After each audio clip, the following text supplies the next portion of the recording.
Isaías capítulo 53. Quem deu crédito à nossa pregação e a quem se manifestou o braço do Senhor, porque foi subindo como renovo perante ele e como raiz de uma terra seca, não tinha parecer nem formosura, e olhando nós para ele, nenhuma beleza víamos para que desejássemos.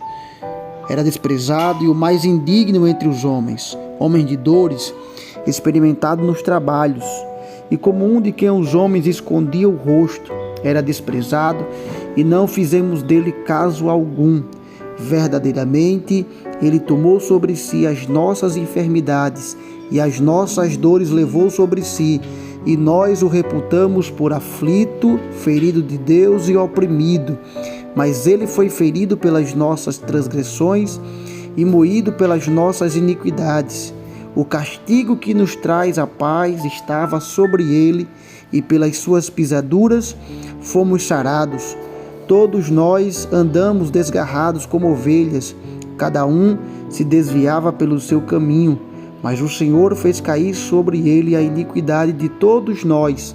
Ele foi oprimido, mas não abriu a boca, como um cordeiro foi levado ao matadouro, e como a ovelha muda perante os seus tosquiadores, ele não abriu a boca. Graças a Deus. Meus queridos irmãos, hoje é considerado a sexta-feira da Paixão de Cristo, e nós aproveitamos essa ocasião para falar a respeito de Cristo Jesus como o maior exemplo de humildade, e que a sua humildade resultou na sua exaltação. O texto que nós lemos em Isaías 53 descreve a morte e como ele seria desfigurado diante da cruz do Calvário, a cruz que já estava preparada desde mesmo a sua vinda à terra.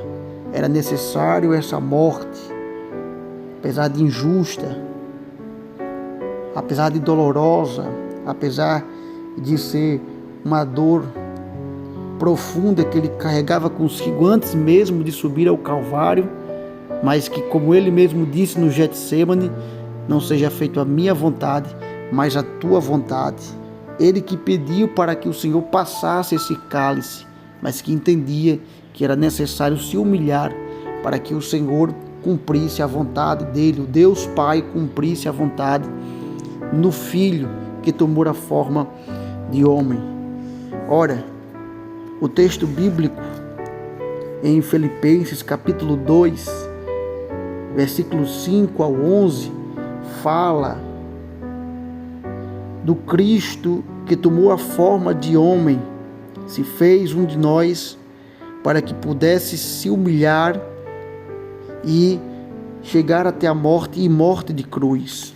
Paulo escreve aos Filipenses no capítulo 2, dizendo: de sorte que haja em vós o mesmo sentimento que houve também em Cristo Jesus, que sendo em forma de Deus, não teve por usurpação ser igual a Deus, mas aniquilou-se a si mesmo, tomando a forma de servo, fazendo-se semelhante aos homens, e achado na forma de homem, humilhou-se a si mesmo, sendo obediente até a morte, e morte de cruz, pelo que também Deus o exaltou soberanamente e lhe deu um nome que é sobre todo nome, para que ao nome de Jesus se dobre todo o joelho dos que estão nos céus e na terra e debaixo da terra, e toda língua confesse que Jesus Cristo é o Senhor, para a glória de Deus Pai. Como Filho de Deus, Jesus não discutiu sua filiação ao Pai, mas espontaneamente abriu mão da sua glória no céu, da sua glória de divindade, para assumir a natureza humana e por ela salvar o mundo dos seus pecados, salvar os pecadores. Ele veio para salvar o que se havia perdido. Ele veio para salvar os pecadores. Deus, Filho, tomando a forma de homem, o Filho de Deus, tornando-se filho dos homens, e ao assumir a natureza humana, nascendo de mulher, ele se fez homem verdadeiro. Ele assumiu de fato o papel de servo, humilhando-se e tornando-se obediente até a morte e morte de cruz. Ele tornou-se o que não era, sem deixar de ser o que sempre foi. Sendo Deus, tomou a forma de homem para cumprir o que o profeta messiânico descreveu em seu livro, que tem o seu nome Isaías, justamente o capítulo 53, que descreve a cena da morte, da humilhação do Cristo Jesus no Calvário, e com a riqueza de detalhes que nos chama a atenção, porque foi profetizado há milhares de anos antes de tudo isso acontecer no Gólgota, em Jerusalém. Ora, o texto que nós lemos também em Filipenses fala dessa obediência até a morte de cruz, fala da encarnação de Cristo Jesus, que nasceu de uma virgem mulher e que ele foi obediente até a morte e morte de cruz, como está no capítulo 2 de Filipenses, versículo 8. O autor da carta aos Hebreus corrobora com isso, pois o autor escreveu que Cristo se sujeitou à morte, para que pela morte aniquilasse o que tinha o império da morte, isto é, o diabo, e livrasse todos os que, com medo da morte, estavam por toda a vida sujeitos à servidão. A morte de cruz foi o clímax da humilhação que Jesus suportou, constituindo-se na vergonha maior que um condenado poderia passar, poderia receber.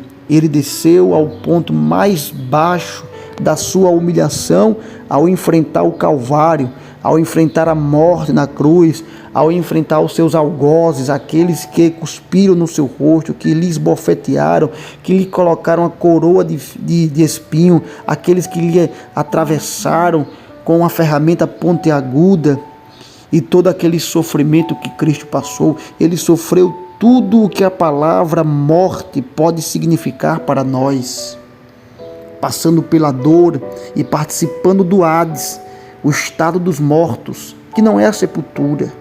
A morte de cruz era símbolo da própria maldição, mas Cristo nos resgatou da maldição, como disse Paulo aos Gálatas, capítulo 3, versículo 3, fazendo-se Ele próprio maldição em nosso lugar. Ele se fez maldição por nós. Ele tomou a forma de homem, subiu ao Calvário com a cruz e se fez maldição por causa dos nossos pecados, mesmo não tendo pecado, mesmo não sendo maldição, mas Ele se fez maldição para nos resgatar dos nossos pecados, dos nossos delitos, da condenação eterna. Porém, o versículo 9 do capítulo 2 de Filipenses diz que Deus o exaltou soberanamente, aquele que havia se esvaziado de todas as prerrogativas de divindade, depois de sua vitória final sobre o pecado, sobre a morte, sobre o túmulo frio, é finalmente glorificado. Isto é, ele foi exaltado pelo próprio Deus Pai. O caminho para a exaltação passou pelo caminho da humilhação e ele alcançou a meta com a coroação da glória, tornando-se herdeiro de tudo. E no caminho da exaltação estavam a sua ressurreição, a sua ascensão, a sua glorificação. Na semana que antecedia o seu padecimento no Calvário, a gente lembra, Jesus, ele reuniu-se com seus discípulos para dar-lhe as últimas instruções relativas ao seu futuro, ao futuro deles, representando ali o seu nome perante o mundo, e fez uma das orações mais belas, mais emocionantes que nós podemos ver do próprio Jesus.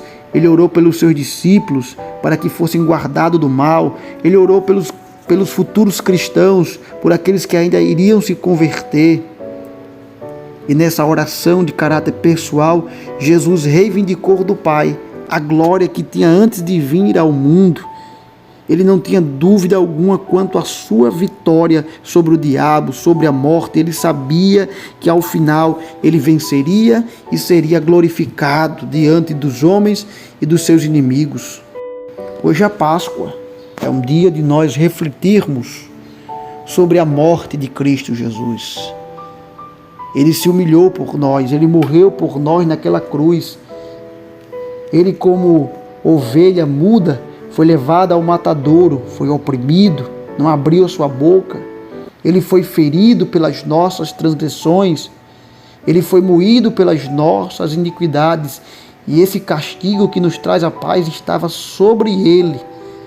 Verdadeiramente Ele tomou sobre si as nossas dores, as nossas enfermidades. Isso é a verdadeira Páscoa. Esse é o verdadeiro sentimento da Páscoa. Saber que Cristo morreu por nós para nos livrar da condenação da morte eterna. Cristo foi moído para nos trazer cura, saúde espiritual. Sobre as suas pisaduras nós fomos sarados. Sarados dos nossos pecados, sarados das nossas iniquidades. Ele se humilhou para ser exaltado e trazer salvação à humanidade. Reflita sobre isso. Compreenda que Cristo é a nossa Páscoa. Cristo é o nosso verdadeiro Cordeiro Pascual, como disse o profeta João Batista: eis o Cordeiro de Deus que tira o pecado do mundo. Cristo Jesus é o único e suficiente Salvador da humanidade.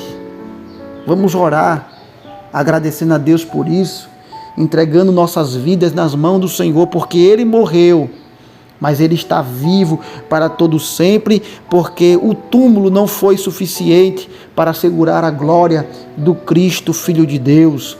Ele está vivo.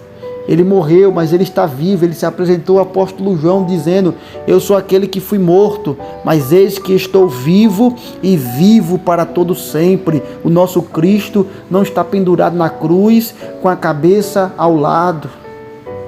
Cristo não está com cara de derrotado. Cristo está glorificado, ascendeu aos céus e tomou a sua posição de glória mais uma vez. E de lá, do trono de glória de Cristo Jesus, é que provém todas as bênçãos de Deus. E porque Ele morreu, e porque Ele ressuscitou e está vivo, é que nós temos fé, nós temos esperança de que dias melhores virão para nós. Vamos orar. Querido Deus, Pai amado, queremos aproveitar esse dia de hoje para celebrar a morte e a ressurreição de Cristo Jesus, porque sobre essas pisaduras, sobre esse sacrifício, sobre o sangue que foi derramado, nós encontramos perdão, nós achamos a graça, e essa graça nos banha e nos transforma para vivermos melhor, que possamos usar desse exemplo de humildade, esse maior exemplo de humildade de Cristo Jesus, de mesmo sendo Deus, tomar a forma de homem e se humilhar na condição de servo para morrer pelos seus inimigos. Que possamos tomar desse exemplo e carregar para nós, Senhor, um exemplo de humildade, de obediência, de servidão à Tua obra, de servidão aos Teus mandamentos, Senhor, a Tua soberana vontade. Deus, continua abençoando a todos aqueles que estão conosco nesse devocional diário. Que a Tua bênção seja sobre todos, Pai, nesta sexta-feira de Páscoa. Porque, Deus, sobre as Tuas pisaduras nós somos sarados. Que todas as enfermidades sejam arrancadas nesse momento, Senhor. Que todo mal que assola os corações sejam arrancados agora, a angústia, a dor, o rancor, a falta de perdão, Senhor. Trabalha nos corações nesse momento. Que vidas sejam libertas, vidas que estão escravizadas pelo diabo, vidas que estão escravizadas pelos vícios. Quebra todos esses laços agora, Pai, porque sobre as Tuas pisaduras nós somos sarados, nós somos libertos. Pai, são essas coisas que eu te peço e também te agradeço, em nome de Jesus. Amém e amém. Meu querido irmão, eu acredito que se você ficou comigo até agora é porque esta mensagem serviu de bênção para a tua vida. E se ela serviu de bênção, compartilhe essa palavra para que outras vidas também sejam abençoadas. Aproveita, deixa o seu like, deixa os seus comentários. E se você é novo por aqui, aproveite, inscreva-se em nosso canal, porque constantemente estamos postando palavra de Deus para abençoar a sua vida. Amém? Deus vos abençoe.